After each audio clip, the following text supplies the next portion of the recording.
Well, so we're back again. Hello there, good afternoon, and welcome to The Pulse. We're coming to you live from our studios here in Accra. We're live on your digital terrestrial TV because we are free to air on DSTV channel 421 and GoTV channel 144. This is Joy News, independent, fearless, and credible journalism. This afternoon, the new Patriotic Party Greater Accra Regional Chairman is insisting constituency elections at Domi-Kwabenya will be conducted in spite of the absence of MP for the area, Sarah Adjoa Safo. What we are going to do? What else can we do? To be waiting for her that we don't know when she's coming back? I mean, who is going to do that? We will be doing the constituency elections to elect leaders to manage the affairs of the party in the constituency. Well, just stay with us. There's more on that. We'll hear from Sarah Adjoa Safo's camp as they allege the party is attempting to sideline the MP for the area. Seems to be a certain agenda against the Honourable Member of Parliament. It looks like it is a party thing. And remembering the Osajifo. Today marks the 50th anniversary of the death of Ghana's first president, Osajifo Dr. Kwame Nkrumah, will speak to the leadership of his political party, the CPP, as they allege the late freedom fighter was not giving a befitting burial. As we celebrate 50 years of his death, we in the Convention's People's Party wish to state emphatically that the flame and touch of Pan-Africanist movement is still ablaze on the home continent and the diaspora. And the European Union says it will not meddle in Ghana's political affairs. It comes as the opposition National Democratic Congress continues to call on the international community to resolve its tussle with the Electoral Commission and government. Surprised that in 2022, in the very country of Nkrumah, you are asking for external actors to have an influence on Ghana. Is it what you are saying? Well, there's more coming up shortly. My name is Blessed Sogah. The Pulse is brought to you by Global Communities Digni Lu Affordable Safe Sanitation. This afternoon as well, we're streaming live on all of our social media handles. It's at JoyNews on TV. Tweet at us with the hashtag The Pulse. My personal handle is at Blessed Sogah. Always a pleasure serving you here on The Pulse. Please stay.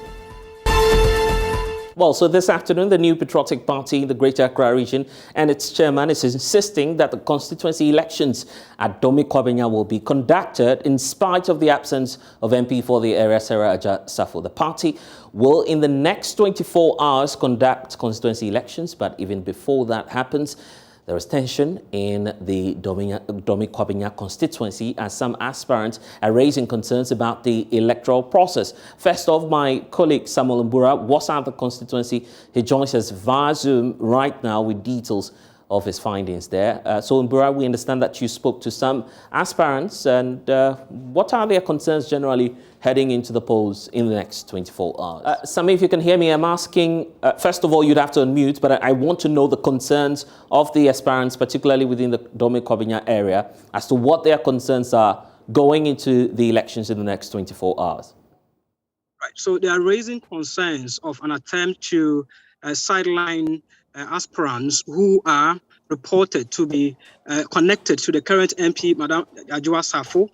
They say the processes so far has not been transparent, dating it to the polling station elections and to the zona or the coordinators elections. They are raising or alleging that there was an agreement at the constituency level where they agreed that the existing 199 old coordinators or polling station executives should go on a poll. They should be acclimated.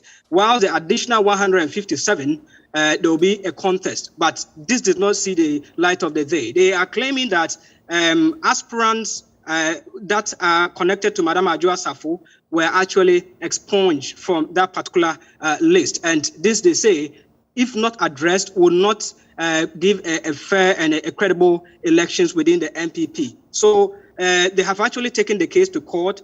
There is one of the constituents by name Edward Sapon Entry. He sent the case to the Adventa High Court, seeking the court to quash all elections and also the region the zona or the coordinators elections and put an injunction on the upcoming constituency election. However, the court struck out the case, indicating that they have not exhausted the internal measures in dealing with conflict within the party. So according to them, it was referred to the ADR. I want us to listen to some of the aspirants who spoke to us, raising concerns about the alleged maltreatment or unfair treatment meted out to proponents of Adwoa Safo in the constituency. When we went to the album, when it was brought, we realized there were so many infractions.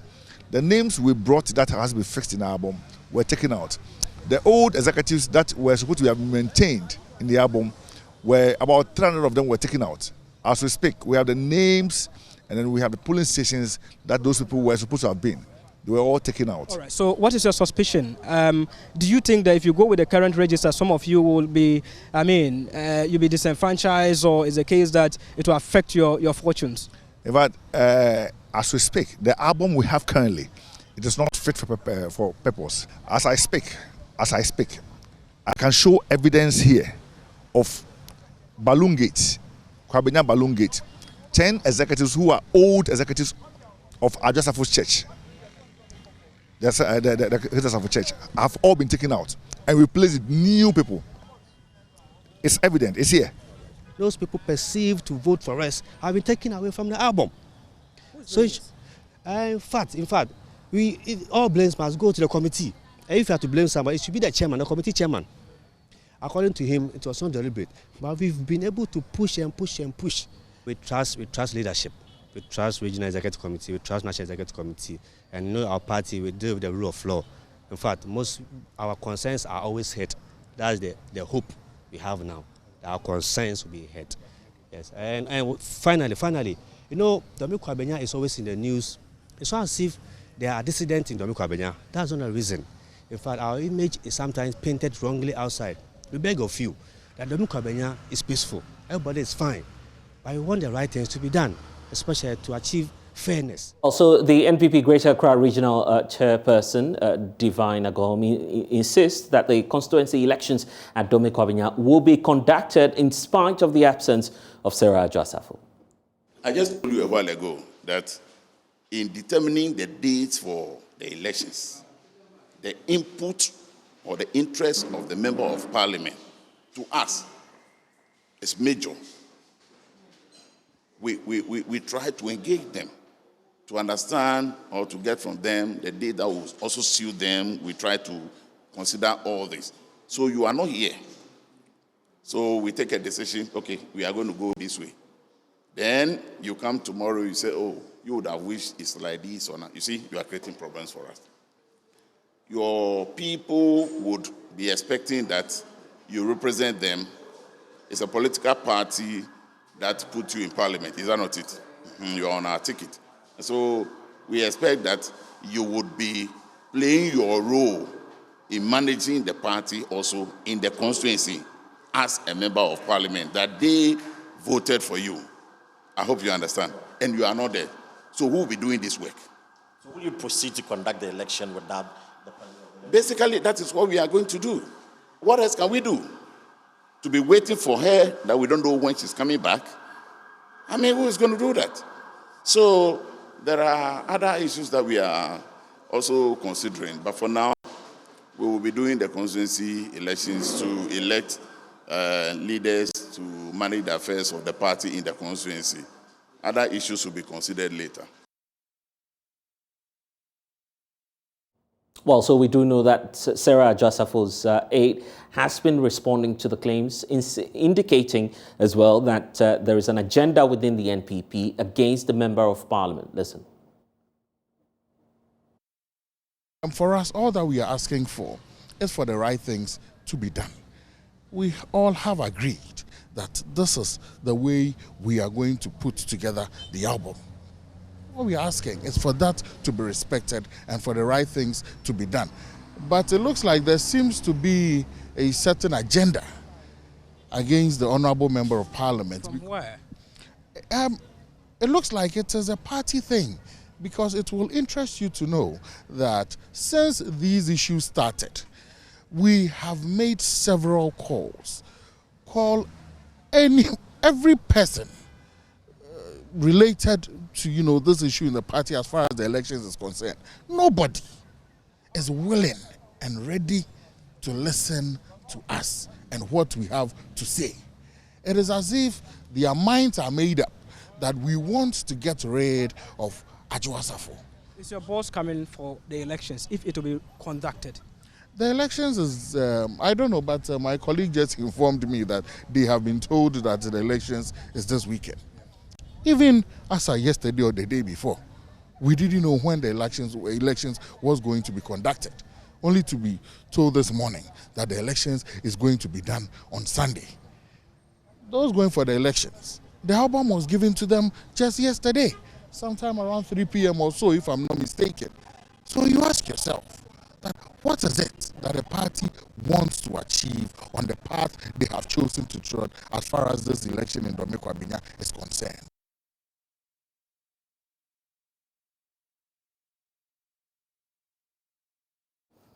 Well, so what you are seeing now are concerns from the NPP grassroots, particularly within the Dome-Kwabenya area, and we do know that the camp of the Member of Parliament is also not happy about how the party is insisting that they will continue with the electoral activities there within the next 24 hours.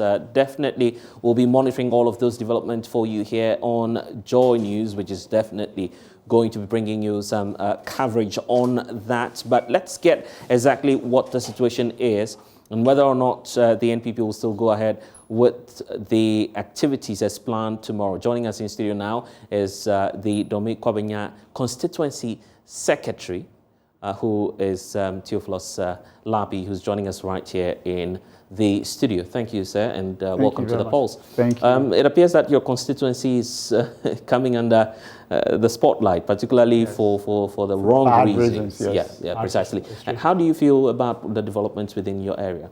Basically, it's not something that everyone will be happy with, especially when you're a leader in the constituency, basically. But as leaders, we are trying our best to make sure we mitigate everything that is going on so that it doesn't affect the party negatively.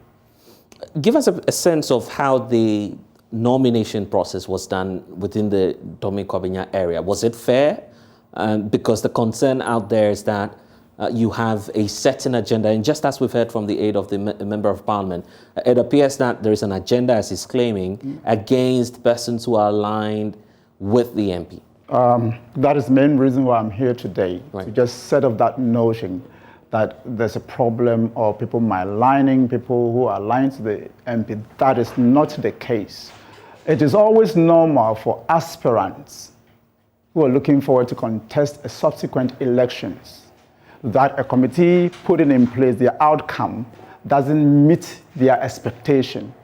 Typical of it is during the 2020 elections. Before the elections, you realize the Electoral Commission wanted to compile a new voters album, and the opposition party, led by their presidential candidate, did not agree to it just because they thought it would not go to their expectations. So it is always normal. This particular exercise, a committee was put in place with rules and regulations to be adhered to. So as an aspirant, you don't go and think the committee will work to your aspiration, and if that doesn't go to your expectation, you think it is not fair. For instance, let's talk about the positions that are open within your party at the constituency level. How many portfolios did you open nominations for? 10 portfolios. That's right. How many persons were disqualified from partaking in the elections? Basically, if you talk of the constituency elections, no one has been disqualified. If you go to the polling stations, we are not talking of disqualification here initially. What it is that the party has certain standards that one has to meet per our constitution before you be able to even vote internally or contest internally, okay? And a committee will be put in place to make sure the open nominations, closed nominations, take files, vet the forms before a contest goes on. But basically, a contest will only go on when there are elections will go on when there is contest, basically. So if there are two people vying for a position and the other doesn't meet the standards the party has set, then basically the other will be acclaimed. This is a an internal party issue, which is in court anyway, so I wouldn't elaborate further. But as far as I'm concerned, polling station elections and acclamation has been done with, coordinators elections and acclamation has been done with, and we are going into constituency elections as we speak. Some say that is where we're likely to experience more legal tussles over the process itself. Are you convinced that this will be happening, and I mean the constituency level elections will be happening in the next 24 hours? In the best, are you not, it's not going to be in the next 24 hours. The election is going to be held on the 1st of May. Right. Good. You will go ahead on the 1st of May. That is exactly what the chairman of the region said.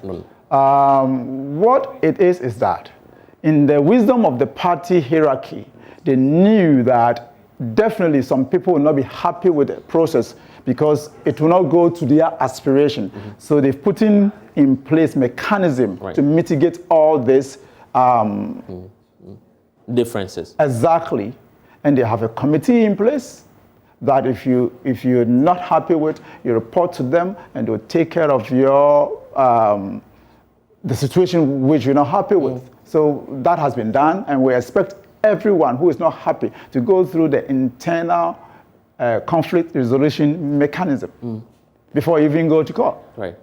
The fear is that you, the leadership of the NPP in the Domi-Kovinya constituency, you're not uniting your front as a political party, and that could come at a cost in the next general elections. That is not the case. There's clearly disunity within the party. No, what is it that it is a season? This time is the NPP. There is a season for every political party to go through what we are going through now. It is it. When we are done with, we find ways of coming back together. It has happened every year and it is normal. This is the first time MPP is going to court, even in Domi-Kovinya. It has happened in other constituencies like Ablekuma West, and they have always won the elections. Every year you have a candidate going to court, and it is normal. And we win the elections. It will be the turn of the other political parties. And they also go through it. As journalists, you know it. It's normal. It is the time for it. So as I cite the example, when Electoral Commission wanted to compile an album for 2020 elections, you had political parties who were not happy with it. So it is normal. But this is about the NPP, and that's why it stares you in the face as the General Secretary for the NPP in that part of the country. The concern is you, and by extension your other leaders, you're failed, basically. We haven't. I said it is not. When you are going into elections of this nature, you definitely get aggrieved people. Especially when they look at the trend and they're not getting their needs and expectations met. And mind you, the party doesn't work to the expectation or aspiration of individuals. We have rules and regulations and constitutional guidelines to follow. And we'll still try and come together after the elections. MPP hasn't gone through elections for the first time. There has been several elections in MPP, and there will continue to be. Some say you have a long way to go, particularly looking at what's happening to your MP, for instance, Sarah Jasafo. When was the last time you heard from her? It's been a while. It's been a while, since January. So if that's the case, obviously, you don't have oversight even over your MP. We understand that she may be running again.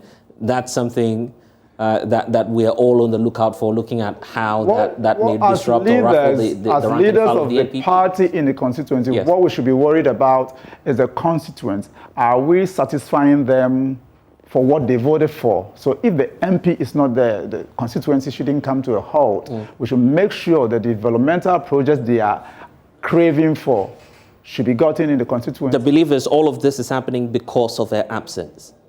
No, a lot is happening in the constituency. Trust me.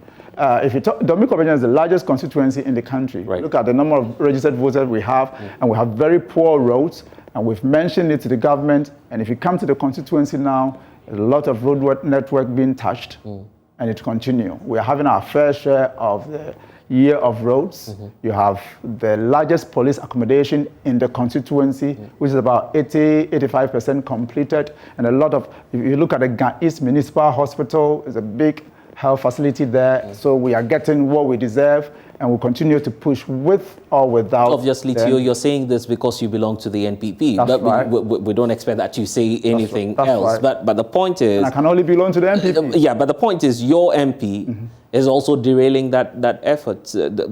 She's not been in Parliament for quite some time, and I'm sure that you've been monitoring what's happening in Parliament. Basically, yes. She is at the verge of leaving Parliament, as some experts term it. The fact that she's being hauled before the Privileges Committee. All of these developments should trouble you as a party then. Yes, basically, but she should be more worried than I am. What I'm saying is that I put myself forward as a constituency secretary. They voted for me. I'm doing my bit.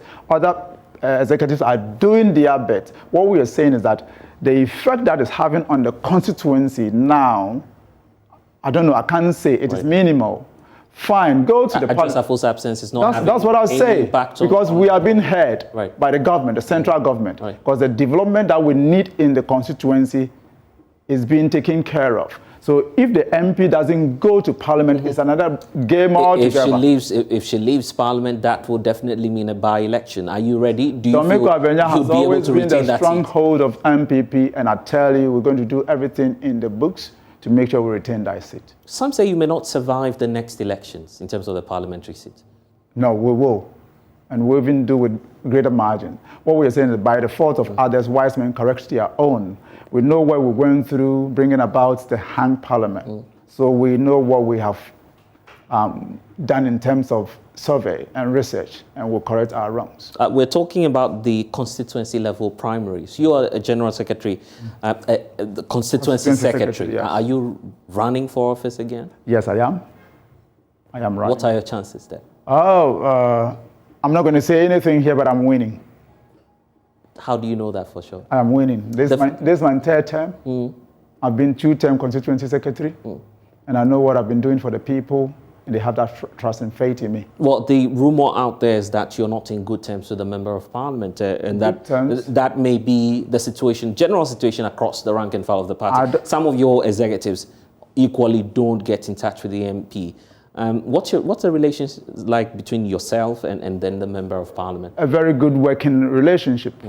I wouldn't say the MP is my friend, basically. We have a working relationship. As far as I'm concerned, you don't need to be a friend with someone to work with the person. For the sake of the party, we're working together. I'm not fighting the MP in any term. She's a member of parliament. I'm the constituency secretary. We have two separate portfolios. So I don't know why someone would say that we are not in good terms. We are in good working relationship. Some are also blaming you for your failure to crack the whip on Adjo Asafo. The fact that we don't have you taking steps at the constituency level, at least to sanction her within the political party. You're the general secretary. You have that power. What happens, I have party hierarchies up there. I have the general secretary, I have the regional secretary before myself, actually. What happens to Adjo Asafo doesn't lie in my mouth. The parliamentary leadership have taken the right decision, I would say, by referring her to the Privileges Committee. That is one. What would I do again? My regional chairpersons are there. My national chairpersons and general secretaries are there. So there's not a lot I can do in terms of cracking the whip on the member of parliament. Okay, because we don't have all of the time. From here, the next point will be the parliamentary primaries. That's right. If you have the opportunity, and obviously you'll be a delegate, would you go for the MP? You know, she's running for office again. Votes are supposed to be secret, isn't it? But you can declare support for a candidate. You're a politician. You when we get to the bridge, we'll cross. Do you think Sarah Adjo Asafo has lived to expectation, particularly what you were on the lookout for as delegates when you were endorsing her? Her absence has been a concern to everyone. So it's a concern to me as well. So if you're voted to go to parliament to serve your people and you're not there, why should I sit on radio or TV and say you have lived to my expectation? She has for over months. And colleague parliamentarians are not happy with it, and the party hierarchy are not happy with it. Why should I stand here and say it's normal? Right. You have one final opportunity, and this will be the last question to you, to resolve the challenges that you have. Are you going backdoor to call on all those who are aggrieved, going to court over this? What are you likely to do on that? Basically, the doors have been open since. they chose to go to court instead of resorting to internal conflict resolution mechanism. We have always welcomed it. We have always asked them to go through the internal process and it will be resolved. So if they come, why not welcome it? Because we say we want to build a stronger party.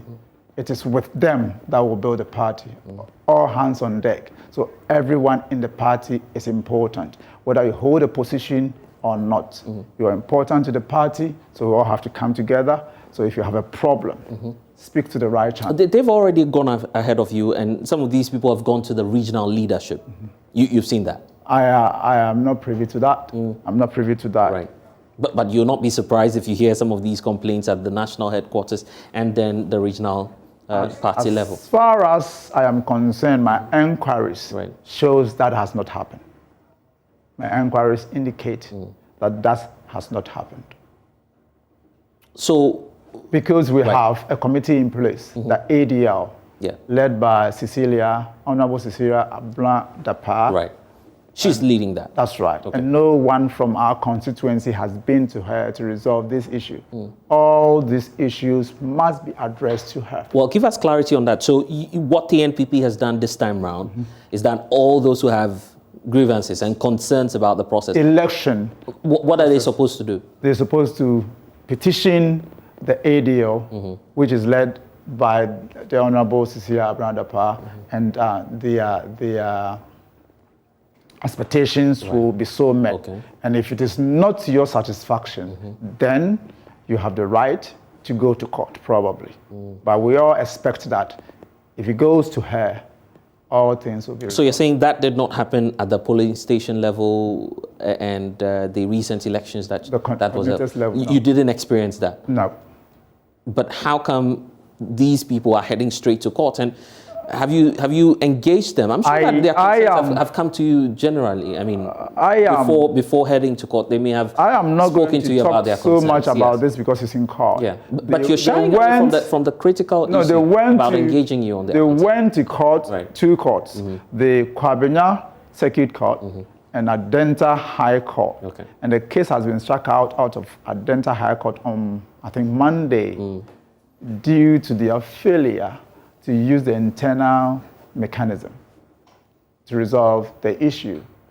And I'm not going to talk ahead of the Kwabena court because they'll be sitting during the week. So I don't want to go in there, but this one is done with so. I'm saying it. But all I'm saying is that the doors are still open. Go through the internal mechanism for resolving conflict and it to be dealt with to everyone's satisfaction. Interesting. And this is your third time, right, running for office, which means that you're very much rooted in the NPP tradition. Exactly. Why is there so much acrimony this time round for your primary? It excites me when you open for nomination and you have 4,000 people picking form to serve the party. 4,000? 4,000 in a constituency to serve the party at the polling station level. That tells you the enthusiasm at the grassroots is very high. That is what excites me. Really? But if you open up nominations and you find people not getting attracted to working for your party, then there is a question mark. Because beside all that is going on, you have people yearning so hard to occupy position of the party, to work hard for the party, to break in the 8. It excites me. You will break the 8, you think so? We have even broken the 8. Oh, wonderful. So we don't have all of the time to discuss all of that, but Theophilus, I'm grateful that you've been able to spend some time with us here on The Pulse. We'll return shortly after this break.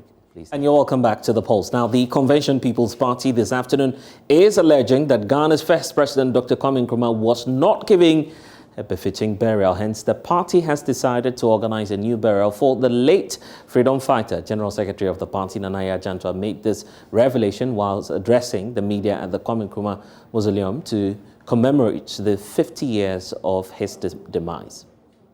Today, as we celebrate 50 years of Osagyefo for Dr. Kwame Nkrumah's death, we also remember his dark days in exile in Guinea, the cold and lonely nights on his hospital bed in Bucharest, Romania.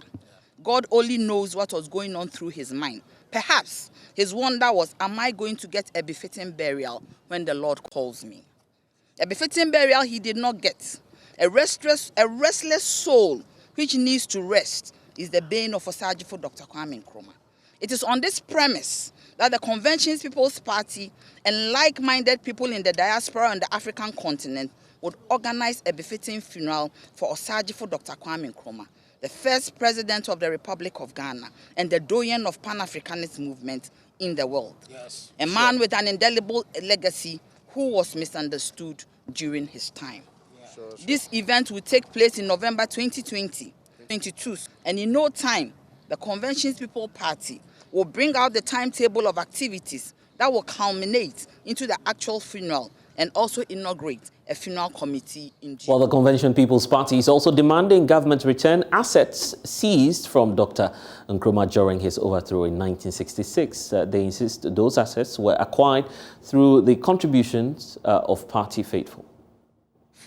On this occasion, we want to reiterate our request for the return of our assets of the CPP as a move to deepen comradeship and promote reparation.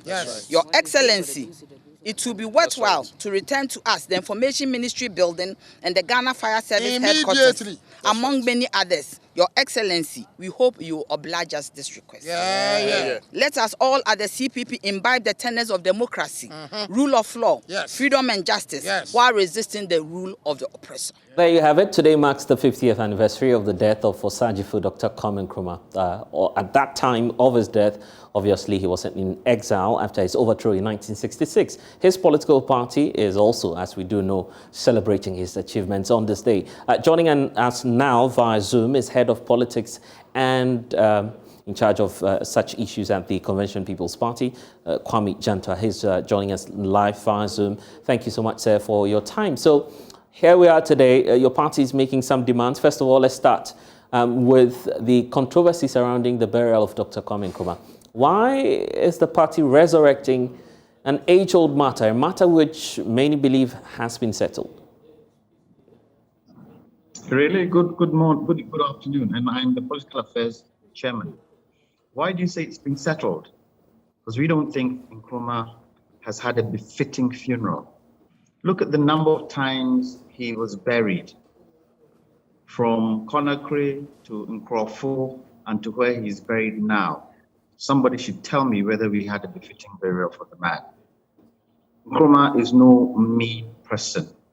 And I'm not talking only for the CPP, but I'm talking in terms of Africa. He was voted the Millennium Man of the last century. That means a lot. And some of the things he did, have we been able to repeat it today in Ghana?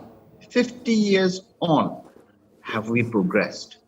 I grew up with an excellent motorway. I grew up with good sugar factory. I grew up with good public transport. I grew up with good railway. I grew up with so many things that we haven't been able. And Kwame, that's exactly where the argument is being made from. The fact that we focus on the legacies of Dr. Kwame Nkrumah and not necessarily the mortal remains of the first president of Ghana. Well, the man did quite a lot. And if he did quite a lot, don't you think he deserves a befitting burial? So what would you prefer? Which of these would you prefer? The legacy of Dr. Nkrumah celebrated, or remarking his burial, or whatever the case may be? Which one is more paramount to the Convention People's Party? I would prefer us celebrating somebody who was prepared to take Ghana to the next level, but the right things have to be done. If it so happened that most of the things he did, we've been able to progress it, we've been able to advance it, we've been able to create a Ghana that everybody is satisfied with, would we be crying? We won't. Look at our housing system today. Look at the number of houses in Nkrumah put up. Look at our employment system today. Yes, populations are different, but if we had the chance to graduate as our population grew, would it not have been better for us today? Even look at our industries today. Isn't it led by foreigners? Look at our banks. How many foreign banks do we have in this country compared to domestic banks? So how will the burial of Dr. Nkrumah change that? Well, we haven't done the right thing. With us, we believe that because we haven't done the right thing, let's do the right thing and move from there. We feel Nkrumah has cursed this country. We feel it because all governments that have come, and I can only talk about the Fourth Republic because the others were coup d'etats. We believe that scepter of Nkrumah hanging over us has to be broken. And we believe we need to give him a good send-off and a good goodbye. Our culture does not allow that to happen. Our culture does not allow that to happen. When somebody dies, you give the person a befitting burial. Just give us a sense of this. How will this new burial of Dr. Nkrumah look like in November when the CPP holds that event? Well, we're going to sit down and plan it. And we're going to make sure that all those who are interested in making sure that Ghana moves forward, we bring them together. Look, right now we have AFTA. What does AFTA signify? Who started that AFTA event? Wasn't it Nkrumah? He was talking about Pan-Africanism. Isn't AFTA Pan-Africanism? We would make sure we bring everybody together to give the man a befitting burial. And please, don't make it look as if we are harping on old things. Right thing has to be done. When President Rawlings died, did we not give him a befitting burial? Did Ghanaians not attend his burial? When President Atamils died, didn't the same happen? When the vice president, the two vice presidents died, did we not give them befitting burials? Doesn't Nkrumah deserve a befitting burial? For the records, at least we know that Dr. Nkrumah was giving a state burial. That's a fact, isn't it? Well, I didn't go to a state burial of Nkrumah. We know that he was taken from Nkrofo. When he was brought, he went to the bed in Nkrofo, and President Rawlings felt no, where he was put wasn't good, so he brought him to the mausoleum. I don't remember a state burial for Dr. Kwame Nkrumah. I don't remember. Ask his children and let them tell you that they attended his burial. His wife is still alive. Ask her, but she died. But I don't think we've given him a befitting burial. You have a fine opportunity with the Kwame Nkrumah Mausoleum, a great edifice that you could transform and to educate people on Pan-Africanism and other related subjects which Dr. Nkrumah championed when he was alive. Why are you not doing that and instead focusing on what many or some see as irrelevant? Whose responsibility is it to make sure the mausoleum is up to scratch? Look, I was a board member of the Mausoleum 2018. Mausoleum was the most visited edifice in this country in 2018-2019. Government at the time said they would put money in fact, not 2018. Yeah, 2018. Government said they would put money in it. Not a cent went into it. Today, President Akufo-Addo has added it to some of the tourist areas that they're going to enhance. Let's see whether it happens. Go to the mausoleum today. It's not a place that you can visit and say it's a tourist attraction. Kwame, the point is, Kwame, I'm sorry, but the point is the CPP is a political party. You receive dues from your membership. If Dr. Nkrumah represents your ideals and what it is that you've been preaching to the people of Ghana, why not just amass or gather some revenue from within and try and renovate that edifice? The mausoleum isn't under the CPP. The mausoleum is under the Ministry of Tourism. We can't just get up and say, we've gathered $1 million, we want to go and renovate the mausoleum. It's not our property, it's the country's property. And it's the responsibility of the government in power to make sure that all tourist sites are enhanced and kept right. And the mausoleum is one of them. It's one of the most visited places in this country. But look at the state of it. It's not right. The right thing should be done. And beyond this as well, you're making fresh demands, asking, it's not necessarily new, but you're asking once more that government let's go of some of the assets that belongs to the CPP. We're not doing an independent verification here, but what's the list looking like in terms of the assets that the government has seized from the CPP? Well, at least the first one is the Ministry of Information building. That asset is for the CPP. It was bought from the dues of the CPP members. It was seized in the 66 coup. And quite a number of them who can get you the list. I mean, right things should be done. I just don't understand it. Right things should be done. What should be put right should be put right.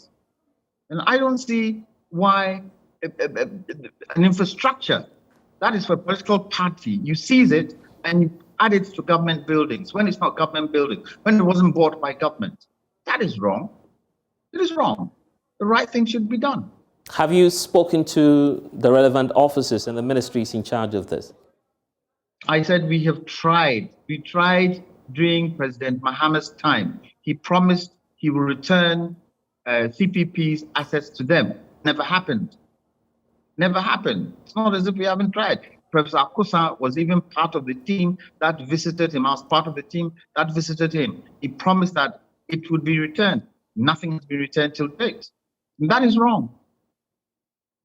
Well, you have an opportunity now, an opportunity to rebuild the Convention People's Party. The belief is that if you had a united front, all of these dreams that you had of a great political party would have materialized. Yet you are struggling, even amongst yourselves, to mend the front, the leadership, I mean. You're still dealing with a lot of challenges in terms of division here and there. There's even fight over the suspension of some members, leading figures of the CPP. Are you leaving all that aside and pursuing something else?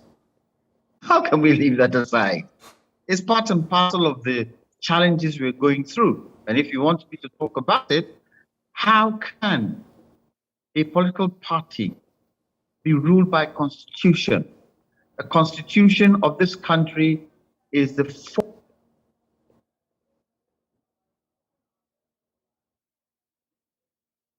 well, you'd have to unmute for us, Kwame Jantua. We're struggling to get the point you're making. But yes, you were talking about the constitution. Yes. How is it that a constitution of a political party indicates that anybody who stands flag bearer or party chairman must get 50+1, and we go to an election and somebody who stood gets 43% and now claims to be chairman of the party? Does that not mean we are breaching our constitution? How will the people of Ghana even believe us when it comes a time when we are standing for election and we have put the flag bearer up? They will say, your own constitution, you couldn't even honor it. The party chair got 43% instead of 50+1, and you did nothing about it. And that is why we are saying right things should be done. And we are not saying the current chair cannot stand, because the constitution indicates that anybody who gets less than 50+1, there should be a rerun between the first two contestants. Nobody is stopping her from running. So why all the hullabaloo? Why? Why do you still want to stay in place? Right. Put yourself up. Let's have another election. It could be that you would win. Indeed, we'll continue to monitor the developments. I don't understand. Right. We'll continue to monitor. Say that again? Yeah, we'll continue to monitor that development. But as we wrap up on this conversation, there are numerous reactions, even on social media, about the conversation we're having now. Some are even asking why you missed that fine opportunity of placing your demands on the seized assets before President Liman, for instance, who was pro-Nkrumahist and someone who believed in socialist ideals. How long did President Liman stay in power for? 18 months. 18 months. It takes one executive order just to reverse that. At that time, there were so many important things that President Liman was handling. We had come out of a military situation. and things needed to be put right, we would have gotten to it if he had spent his term. But did he have the chance to do that? He didn't have the chance to do that. And so let's start by doing things right in this country, because I don't think we're trying to do that. If we do things right, I'm sure Ghanaians will be satisfied with governments that come into place. It's not a private person's property to be leader of a party or president of this country. The right thing needs to be done, period. There's so many things that have gone pear-shaped in this country that needs to be brought back and done properly. And it's only good leadership that will be able to do that. And we are not going to sit down and say that our constitution says X and so we're doing Y. No, we go according to the constitution, because we have to go according to this country's constitution with whatever we do. Okay, then, we'll have to leave it here. Thank you for joining us, Kwame Jantua, Head of Political Affairs for the Convention People's Party. Well, talking about Nkrumah himself, the European Union says it will not honor the invitation to meddle in the recent development in Ghana's political landscape. The opposition National Democratic Congress, after the 2020 presidential elections, has been mounting pressure on the international community to address the concerns over the posture of the Electoral Commission. An additional petition was sent somewhere last year to the Commonwealth with claims that NDC members are being witch-hunted by government. However, speaking in a yet-to-be-aired interview here on The Pulse, Ichad Razale, who's the head of the EU mission here in Ghana, told me it will be surprising to ask external actors to mediate the political deadlock in Nkrumah's Ghana. Listen. Freedom is a key value for democracy worldwide. This is the case as well in Ghana. And for our case, we have followed with great interest and great care the follow-up to this case, because this was an important development. And last year, or this year, the government has adopted a right to information legislation, which only reinforces the press freedom, and we are supporting that very much, and we are welcoming that very much. So, as we've said, freedom, expression, journalism are key values, key capital to nurture. We have to do it together. You have your role to do that. We have our assessment, but the key actors are the Ghanaian institutions. Already the international ratings are not giving us a good picture in terms of how we're performing when it comes to guaranteeing the safety of journalists. Do you feel that this is an area we should improve on? No, this is part of the many responsibilities of the Ghanaian authorities, the Ghanaian journalists, the Ghanaian watchdogs, and other people who are looking after this area. Yes. The opposition political party here in Ghana feels that there's a culture of silence which is creeping into our society, and there would be a need for the international community to intervene and to help deal with the issues. They've, for instance, roped in the courts, claiming that it's not as independent as it should be. Is the EU concerned about this? Have you received the reports, and what are you likely to do to mediate and to ensure that there is peace in this country? What we are likely to do is absolutely not meddling into that development, because this is the responsibility of the Ghanaian authorities, and as far as I'm concerned, there is no civil war in Ghana, so there is absolutely no reason for us to impose ourselves into a situation. There is rule of law, there are watchdog bodies, there is an independent justice, and everybody is in a position to make its claim and to get justice served. So I would like to challenge the very idea that we would have a responsibility, or we would have a role to play in order to make things right into the Ghanaian landscape. But the fear is we've exhausted all internal mechanisms, and that's why the main opposition political party is raising such concerns. Don't you feel that you're lukewarm about this? There's a need, at least, to have some influence to try and coming and try and ensure that I'm very surprised that in 2022, in the very country of Nkrumah, you are asking for external actors to have an influence on Ghana. Is it what you are saying? Are you calling external actors to have an influence over Ghanaian government or Ghanaian country?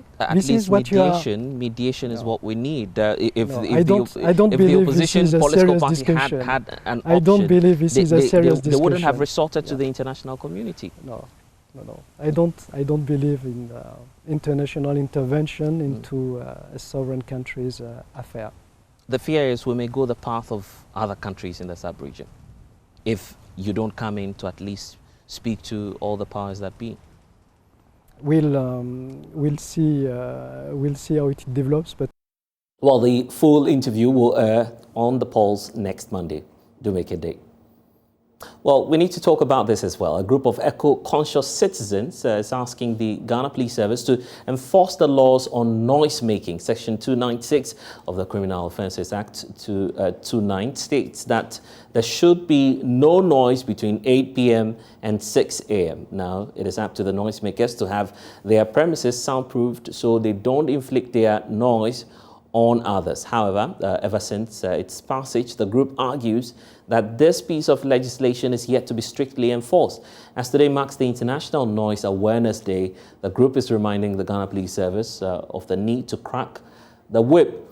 They've been making a number of demands. We'll look at that. Joining me in studio now is Awula Sawa, founder of the Eco-Conscious Citizens. Awula, it's a good time to be talking to you. Thank you for inviting me. Many of us did not know about this day, the International Noise Awareness Day. Right. Talk to us about the day and its essence. Right.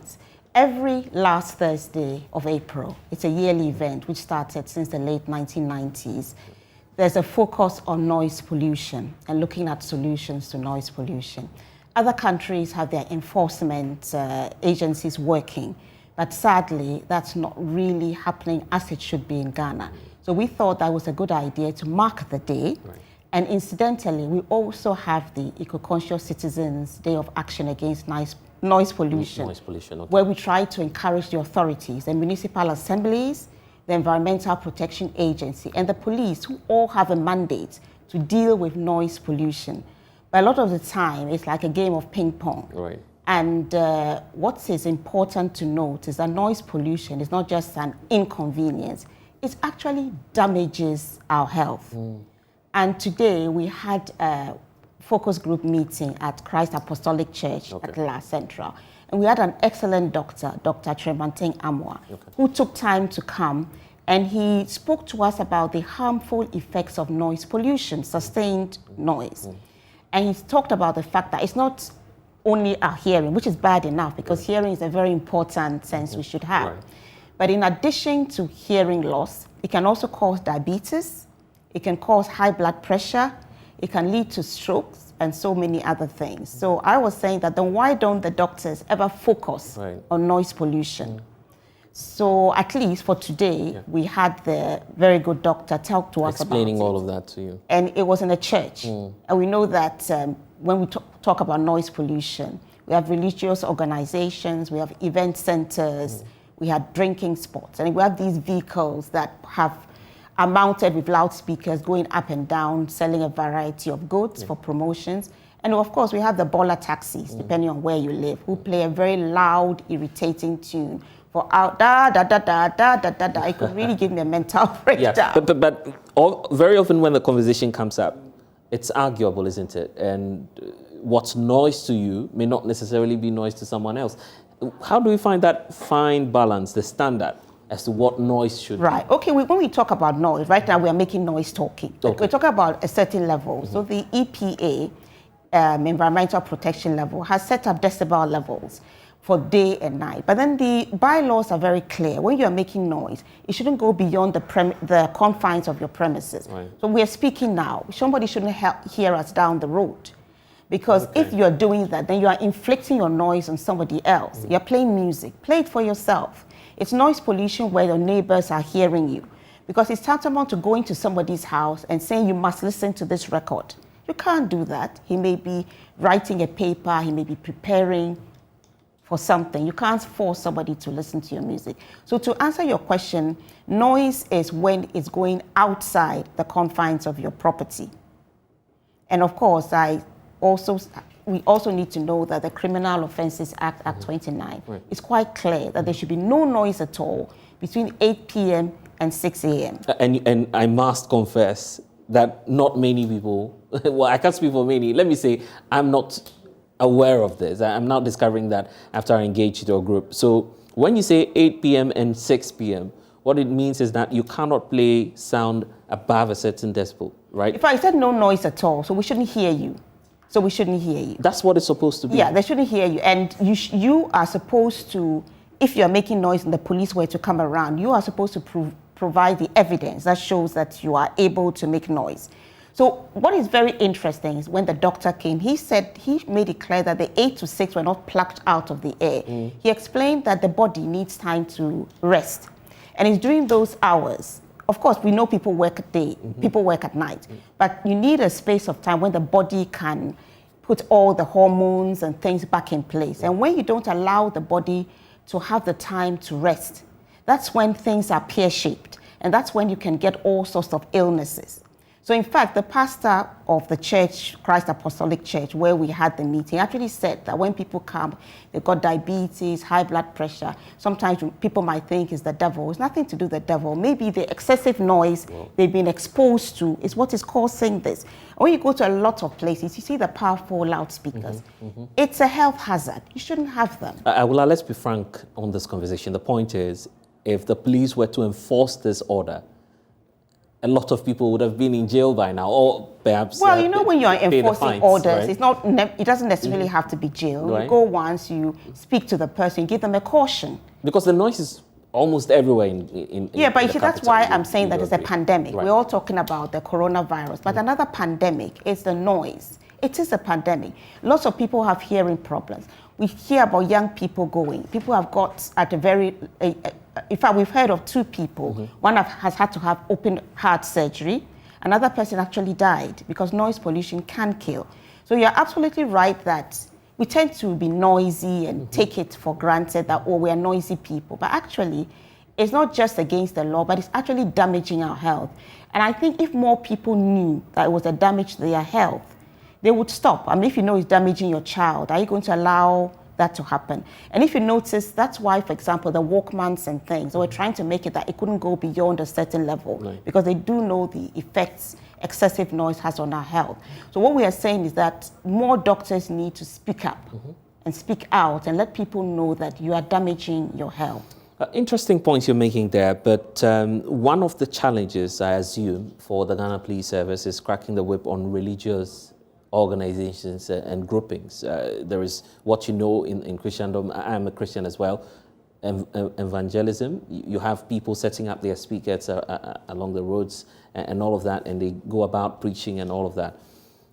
The concern is when you're cracking down on some of these people, you're cracking down as well on their religious freedom. Actually, no. So how do we balance that? How do we go about that? Your religious freedom can never interfere with somebody else's. I'm a born-again Christian. Okay. The Bible says... So it's not as though you're talking against Yes, so as a born-again Christian, we are told, go and make disciples of all men. Nowhere in the Bible does it say, stay where you are, scream and injure everybody's health. You want to evangelize, maybe you can do what the Jehovah Witnesses do.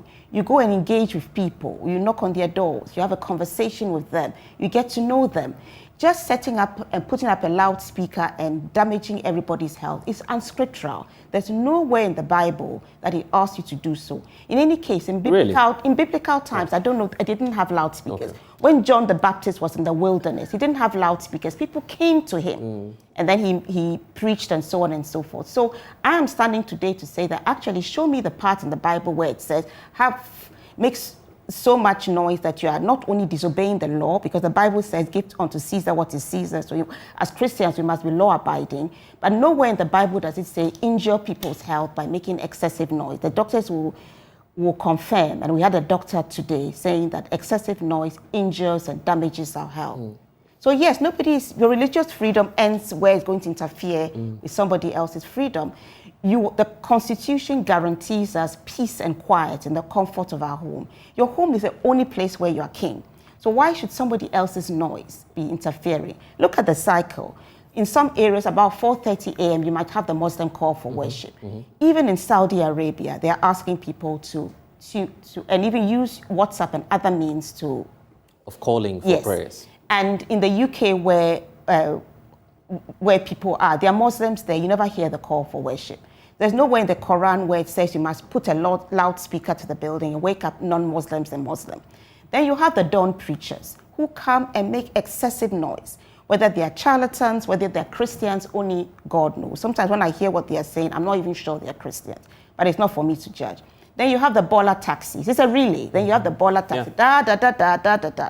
Then you have vehicles selling all sorts of goods. Then when you think you can have some rest, the churches have started. Then the drinking bars. And then maybe somebody's having an event. In the community, you'd always have somebody being born, somebody being married, somebody being engaged, somebody dying. If everybody's going to make noise for social events, there'll be mayhem. And then you go back to the morning call for worship. So it's like a constant cycle of noise. We found ourselves in noise, constant noise, if we should refer to it. Because the law enforcing, I'm sorry to say it, are not those who have the mandate, the EPA, the local assemblies, and the police service, are not doing enough. I was just about to come to that because it appears this is not the first time you're making that call to the Ghana Police Service to act on this.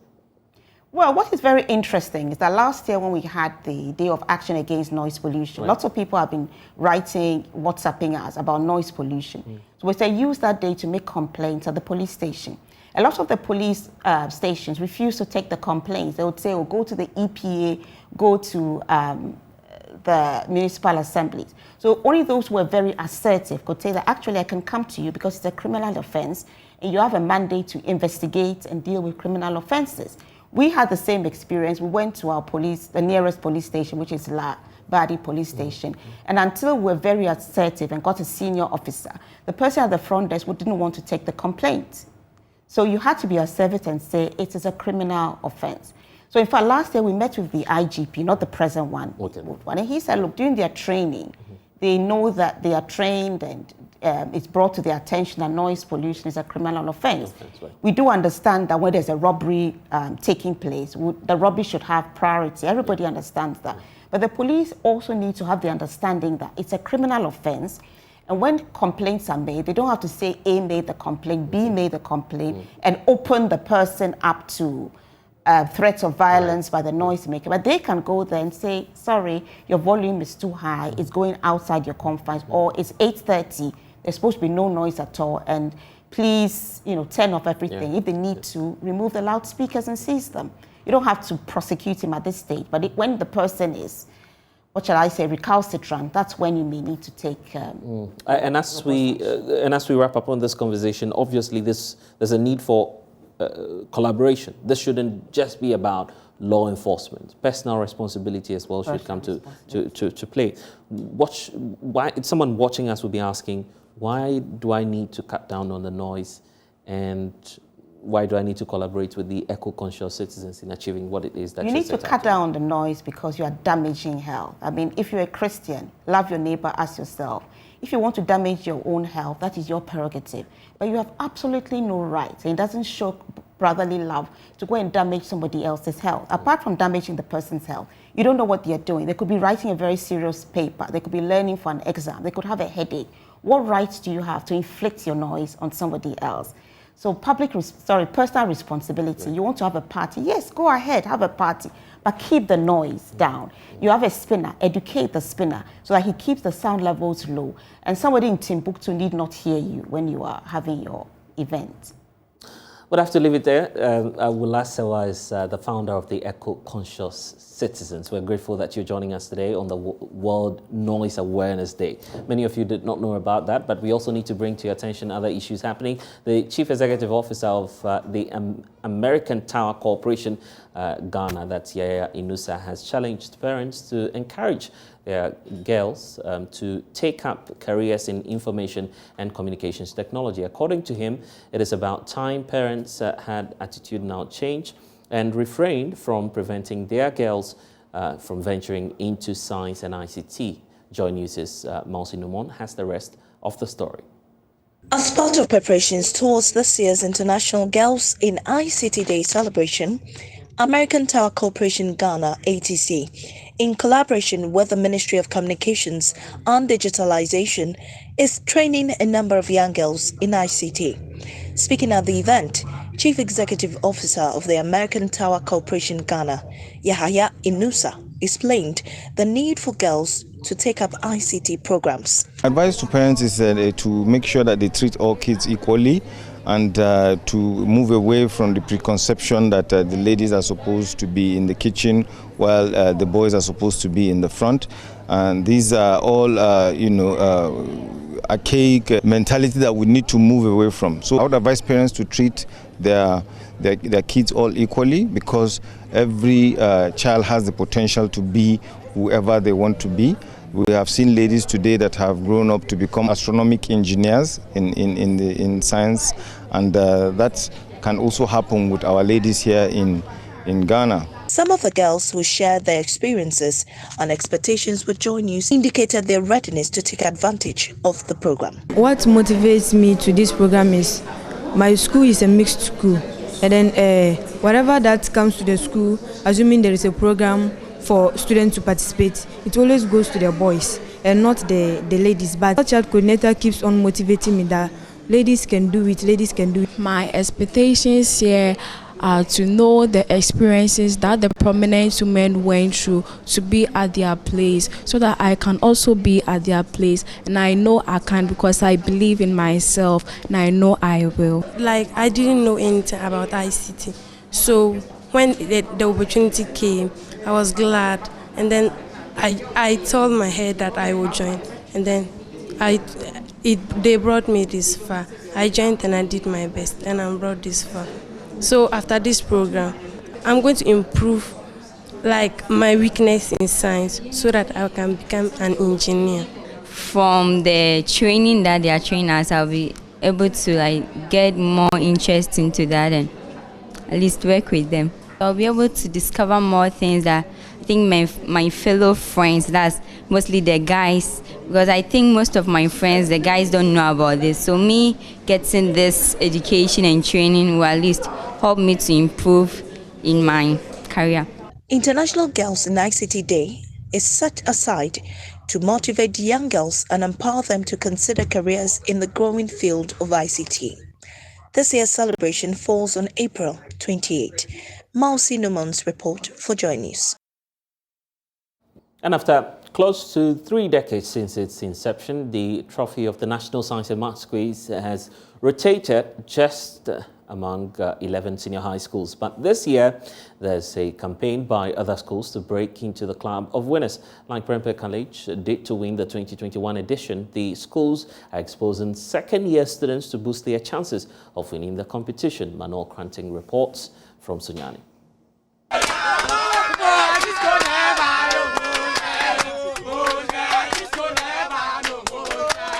Pure excitement and jubilation in the camp of Achensia Senior High School after they won their contest to qualify from the Ahafo region to the national competition. They are part of some 499 schools which are facing off in this regional round of qualifiers. This win means everything to them. More than a contestant, because this is what we prepared for. We prepared to come for victory, and we have gotten it. So we are most grateful to the Almighty God for granting us this success. When the contest started, were you so confident that you're going to win? I was very confident because my name is also Confidence. Oh, your name is also Confidence? Yeah. But I noticed something peculiar. Like Achensia, at least one school in all 4 contests on the second day of the regional qualifiers featured a second-year contestant on stage. In the past, we tried bringing final year students because they had content, but we realized that immediately they leave a void, and that is difficult to fill. And therefore, this new thing is something that is going to stay, so that we could have a team always in place. Okay. And are you hopeful that it will yield proper results? It's started yielding results actually, because it's started working right now. We are hoping that we can build upon the momentum and then hopefully to take us to the nationals where we can make our mark there. And this strategy seems to be yielding results, at least for the team from Ola Girls Kenyase. Their teacher says featuring second-year Shani Hamida gives them a better footing for the next year.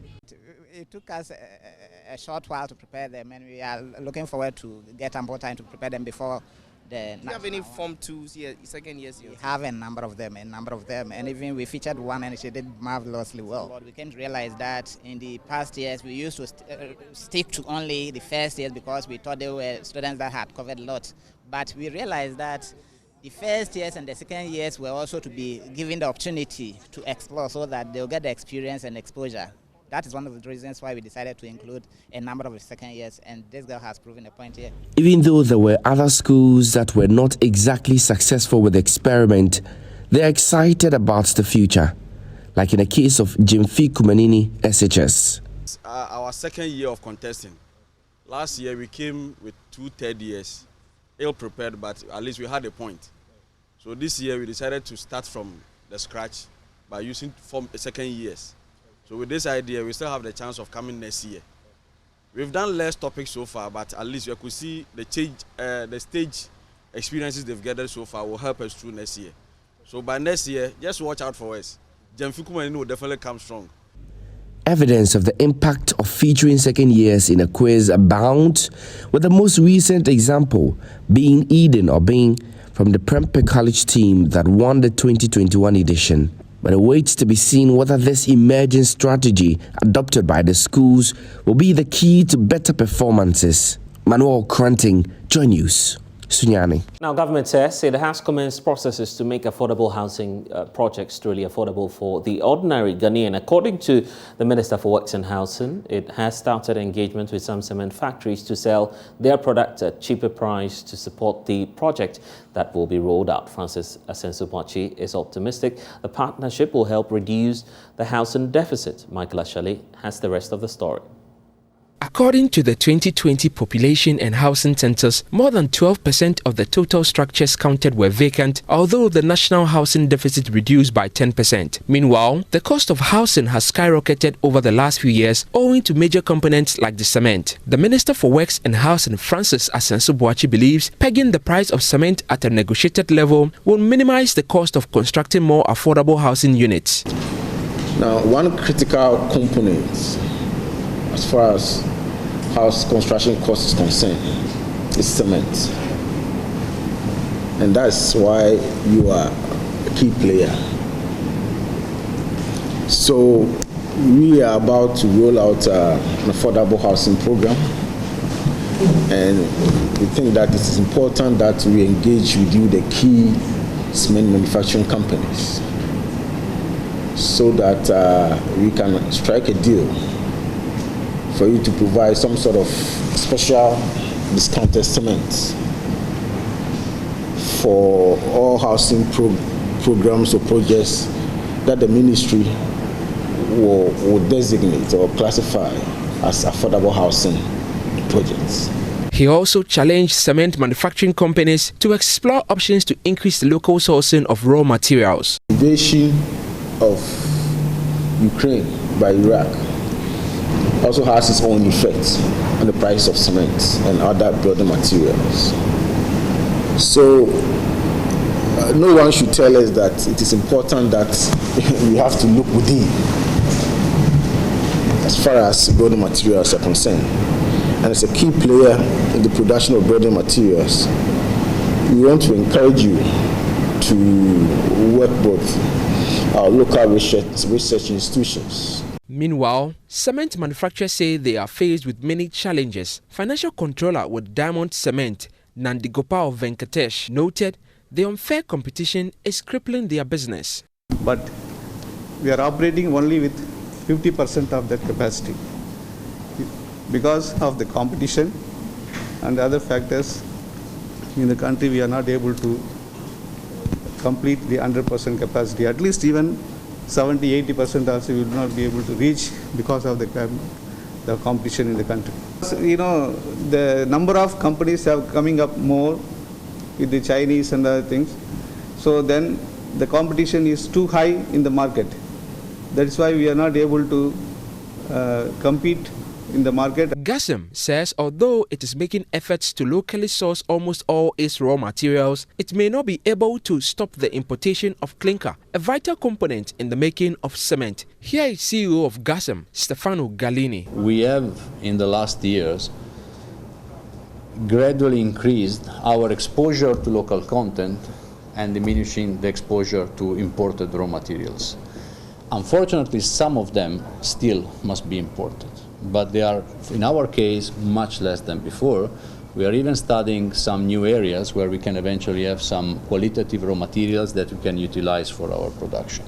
As of today, we are not able to produce clinker in Ghana, but we are still searching new areas, we are still researching for new materials, and we will do our best, as I said, to minimize the portion of the imported raw materials and to maximize the utilization of the local raw materials of the local content. Managing Director of Jata Cement, Nana Philip Archer, says they are ready to support government in its quest to put up affordable housing units.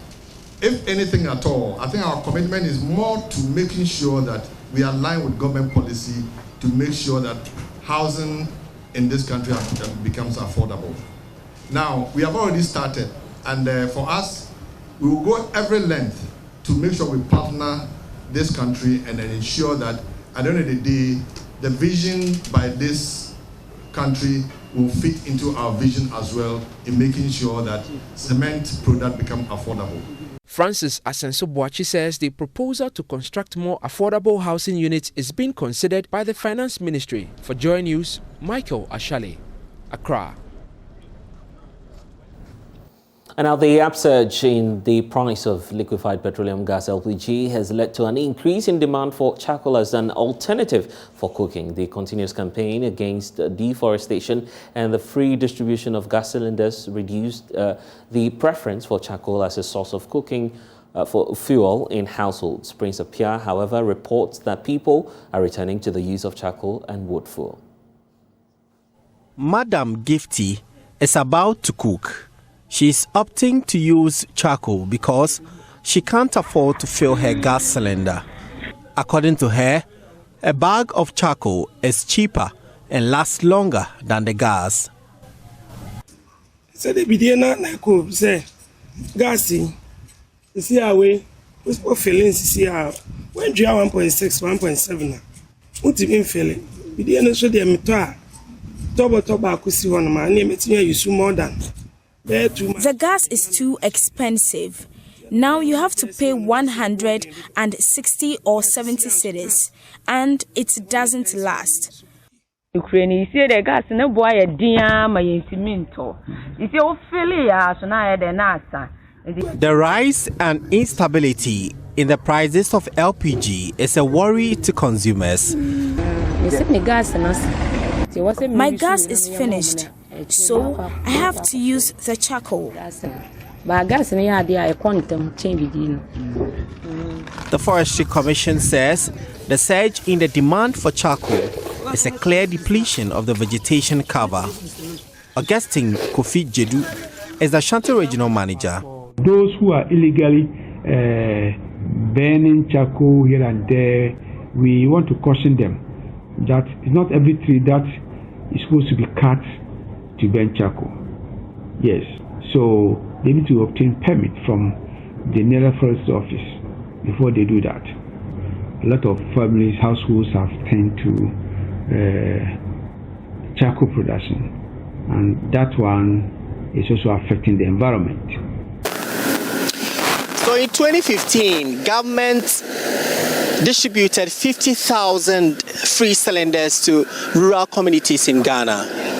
It was part of government policy to increase access to LPG in these areas.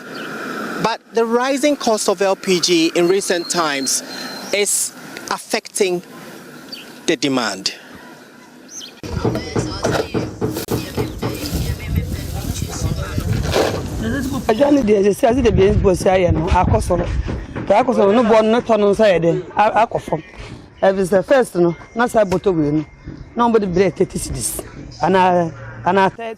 A bag of charcoal used to be 30 cedis, but it's now 40 cedis. So we also sell the bag at 45 cedis. So Pako no better on 50 and I'm one of 10 cities. The better 45 and 5 cities.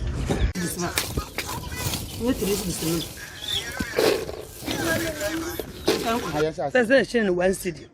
Say I say no born no cause say chin 2 cities. First quarter Due to the price increase, we no longer sell it at 1 city. According to the Forestry Commission, people are cutting down trees that are not meant for charcoal. To safeguard the forest, the Commission is distributing plants that can be used for commercial charcoal production. So what Forestry Commission is doing now is to levy those trucks that carry charcoal. We have checkpoints at various locations and we charge 80 pesos per mini bag of charcoal. So we count the number of bags in the truck and then you pay something to the state. Apart from that, Forestry Commission mobilize those monies and then they give it to us to raise nurseries. So as we talk now here in the Asante region, we have such nurseries that we supply free seedlings to people to plant to protect the environment. So we want to urge charcoal producers to come together as a group or as groups in the various localities. Go to the nearest forestry office, we'll give you the seedlings free of charge to go and plant so that when they mature, and they are very fast growing as well, when they mature you can harvest them and then they will copy, you go and harvest again. If you do it in a large scale, you can even export if you so wish. It is a growing concern that the rising demand for charcoal for cooking in recent times will pose a great danger to our already stressed forest. My name is Prince Apia, reporting from Kumasi. Well, so let's talk about some of the developments elsewhere. The German government has confirmed that it will approve a delivery of Gepard anti-aircraft tanks to Ukraine following growing criticism of Germany's reluctance to send heavy weapons. The announcement came as the U.S. Defense Secretary Lloyd Austin hosts allies at an air base in Germany to discuss Ukraine's security needs. For our international discussion today, we speak to Thomas Sparrow, who's with our partners, the DW.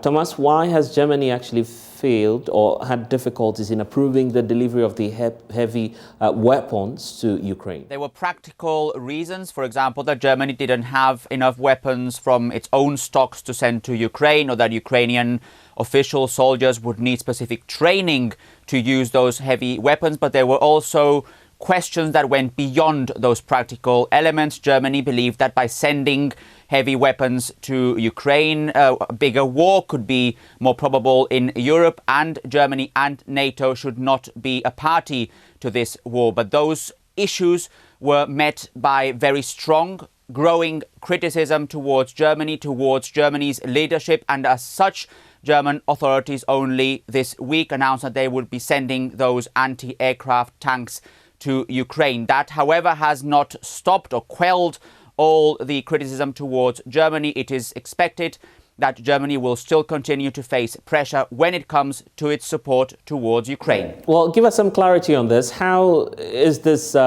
controversy actually affecting the Chancellor, the German Chancellor Olaf Scholz, and his leadership on the whole?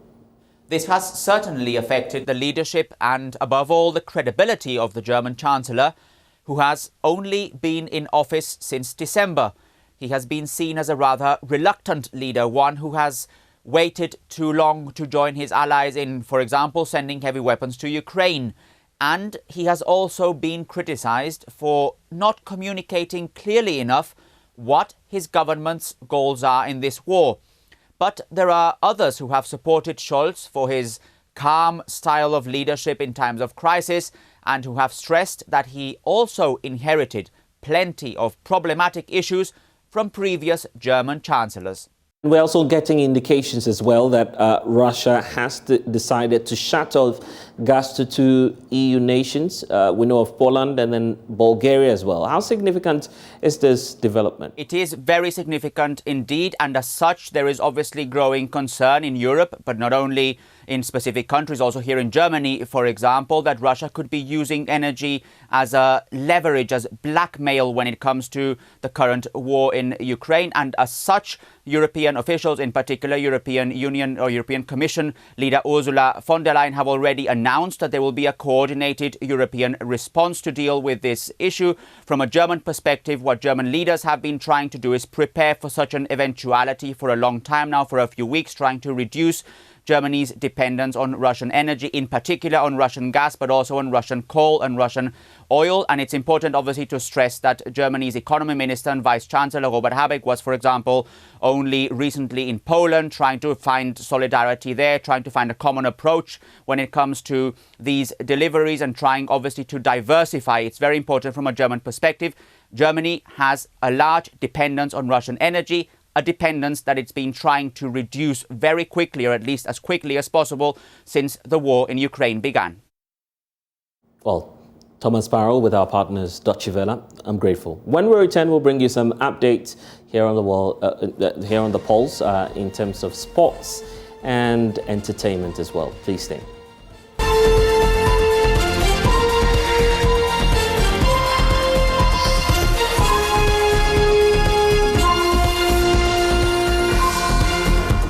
The Ministry of Gender and Social Protection has asked beneficiaries of the Livelihood Empowerment Against Poverty program to consider investing their monthly stipends into commercial activities. Acting Sector Minister Cecilia Abinadapa believes persons captured under LEAP can only win themselves off poverty through sustainable income. She spoke at a meeting with some beneficiaries in the Kumasi metropolis. There's more in the following report. Ghana's Livelihood Empowerment Against Poverty program provides cash transfers to very poor people. This includes households with orphans or vulnerable children, the elderly, and people with extreme disabilities. Cash transfers received by caregivers on behalf of target groups ceased for about 4 months, negatively affecting lives of beneficiaries. Acting Minister Cecilia Abinadapa believes venturing into entrepreneurship with the cash transfers can improve the economic fortunes of the families. You can see when you receive a lump sum like that, you can do so many things with the money. That's why I was explaining to them that the outstanding issues of health, provision for children if you are looking after orphans, and then the vulnerable and the aged, they should make sure the money is wisely used, meaning it shouldn't be spent on other frivolous items, but the needed items for which the LEAP was introduced. It's for people who are poor, who are vulnerable, to let them receive some stipend to be able to undertake petty trading and other allied businesses, so that they can take off their orphans or the aged or the sick or themselves. The Ministry of Gender, Children and Social Protection has paid 2 out of the 4-month arrears owed the beneficiaries. The beneficiaries expressed excitement at the amount received.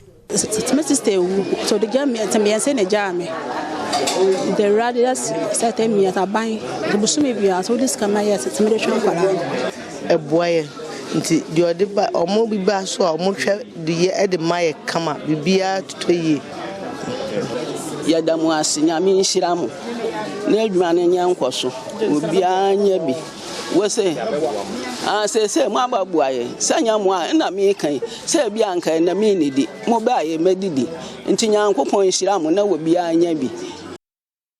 And now politicization and manipulations of the judiciary to favor the political class are a major setback to democratic governance in Africa. These are the observations of former UN Special Representative of the Secretary General, Dr. Mohamed Ibn Chambers, at a high-level stakeholders engagement on electoral violence in Africa. According to him, the phenomenon does not only threaten democracy, but also leads to military takeovers and political instability. Dr. Ibn Chambers was speaking at the West African African Network for Peace Building high-level stakeholder engagement on electoral violence in Africa. Samuel Umbura has the rest of the story. Between 2023 and 2025, the West African region will witness at least 60 elections. These include 6 presidential, 6 legislative and 4 general elections. Among the countries expected to conduct these elections are Togo, Benin, Nigeria, Senegal, Ghana, Guinea, Niger and Cote d'Ivoire. All these countries have had a history of various electoral violence in recent years. Specifically, Benin and Senegal are also experiencing tendencies of term elongation or non-inclusive process ahead of the elections. Dr. Ibn Chambers holds the view the political class is responsible for all infractions and warns against further manipulations which will disrupt a relatively stable political environment. Is the instrumentalization of the judiciary. The politicization of the judiciary in a number of countries to influence election results or to elongate the mandate of certain presidents had contributed to political instability. The judiciary remains the last defense line to democracy people. Therefore, where a judge sitting on an election matter is motivated by his or her personal interest at the expense of fair adjudication, the inevitable result in tense electoral contests is usually violence that we have seen in a number of places. So I think this is an issue that more and more also needs to be interrogated. Dr. Ibn Chambers believes reformation of electoral processes and inclusion of the youth in governance processes could check political violence. Public trust is fundamental for a credible electoral process. A recent Afrobarometer survey from 18 African countries, including 8 West African countries, indicated that while the majority of Africans accept elections, they perceive the announcement of results from the last election in their countries as inaccurate. To prevent further truncation of the democratic trajectory, Parliament should take steps to bridge the political divide to restore reform processes for the establishment of strong legal and institutional frameworks for democratic elections and governance. The youthful population in our region is one of the opportunities for rebuilding towards democratization. But as you know, the youth is a double-edged sword.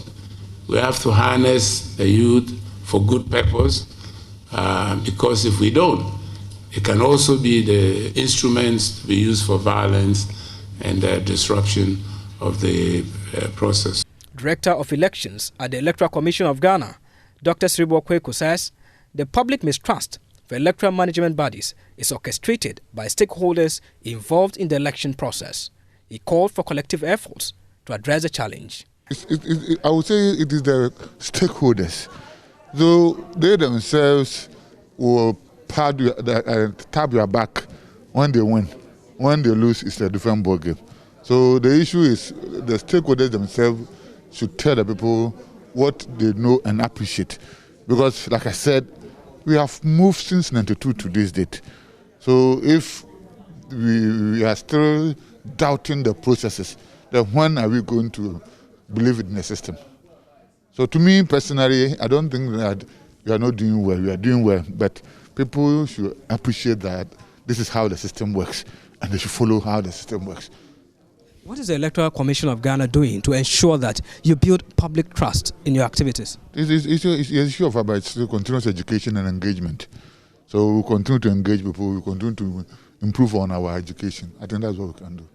With funding support from the European Union, the West African Network for Peace Building, WANEP, implemented the Electoral Violence Monitoring, Analysis and Mitigation Project in 2021. It is partnering the Economic Commission for West African States and others on a regional workshop to share lessons learned from that project.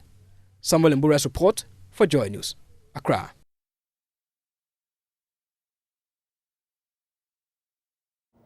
And now the Ghana Health Service is advising against the use of insecticide-treated nets for fencing, farms and carting goods in tricycles, other than its actual use in the fight against malaria. The Directorate is worried about the continuous disregard for the proper use of insecticide-treated nets. We know that the Amansie South Health Director, Dr. Ofosu Kwabi, admonished the residents there to desist from this practice when he was speaking at the World Malaria Day celebration in that part of the Ashanti region. There's more in this report. The occupation of the people in the Amansie enclave are mainly farming and mining. The Ghana Health Service observes fencing farms with treated net to ward off intruders by the people keeps rising. Dr. Ofosu Kwabi is District Health Director for Amansie South. He says the Directorate, in partnership with Asanko Mines and German firm GIZ, are deepening awareness to reverse the trend. He was addressing a mini debate to mark the World Malaria Day under the theme Advance Equity, Build Resilience, End Malaria.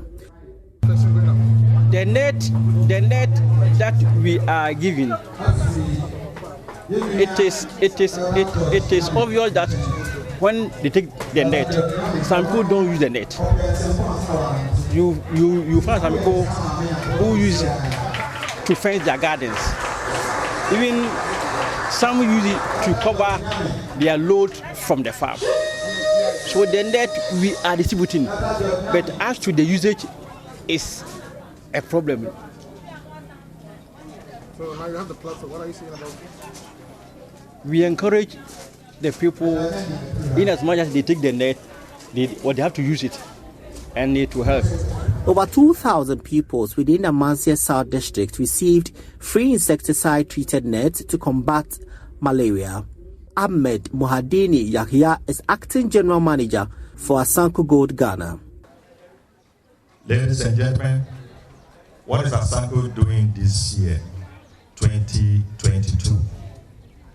This year, 60 health workers from the district and various parts of our communities participated in a refresher program. In addition, Asanko Mine is supplying 2,000 nets of insecticide-treated nets to all pupils in Amansie South District. And this will be facilitated by the District Education Directorate by way of distribution to all pupils within this catchment district. Now, technical advisor at GIZ Health Develop Program, Mary Bonsu, called for concerted effort to increase awareness. The move was spearheaded by Asanko Gold Ghana in partnership with GIZ. Well, let's now bring you some update on the strike by the Civil and Local Government Staff Association of Ghana. The parties are currently locked up in a meeting at the National Labour Commission and are expected to come up with some solutions to the crisis. JoyNews' journalist Kojo Brace caught up with the Executive Secretary Isaac Bampo Addo just before the meeting started. So you've been on strike for some days now. We know you are just about entering the negotiation room and to settle on the table to discuss the way forward. What is it that you are taking to the table? Well, in the first place, we are not negotiating. Okay. We finished negotiation and we are going for NLC because they directed the Ministry of Finance to come up with a payment plan. So we are going up to see whether Finance has complied with the directive for the National Labour Commission. So your expectation is to see what the government has for you, not you taking anything there again? Our expectation is to see the directive for National Labour Commission being complied with. And that's Finance to come out with a payment plan for our allowance. Thank you. But in your letter, you said there was an MOU you agreed to. Yeah, we signed those MOUs already. Yeah. We finished negotiation. So what's the detail of this MOU? It's the detail of the MOU, that's our allowance. Oh, okay. Yeah.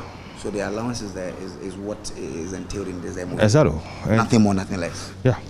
So that's what we want per the agreement we've signed. You've heard a lot of people say, well, neutrality allowance. Well, discussions are made at the negotiating table and we finish our discussions. So for us, we're okay. So if you go to the table today and there's no payment plan, what is next? The strike is still on. So if there's a payment plan, then that's it? Then we'll present it to the National Executive Council for them to see whether they're happy with it on the call of the track. Thank you. Well, JoyNews is still monitoring events there at that meeting. We'll bring you updates in our subsequent bulletins. But that will be all for the polls here on the JoyNews channel. My name is Blessed Sogah. Don't forget to log on to myjoyonline.com. We have updates on our stories for you.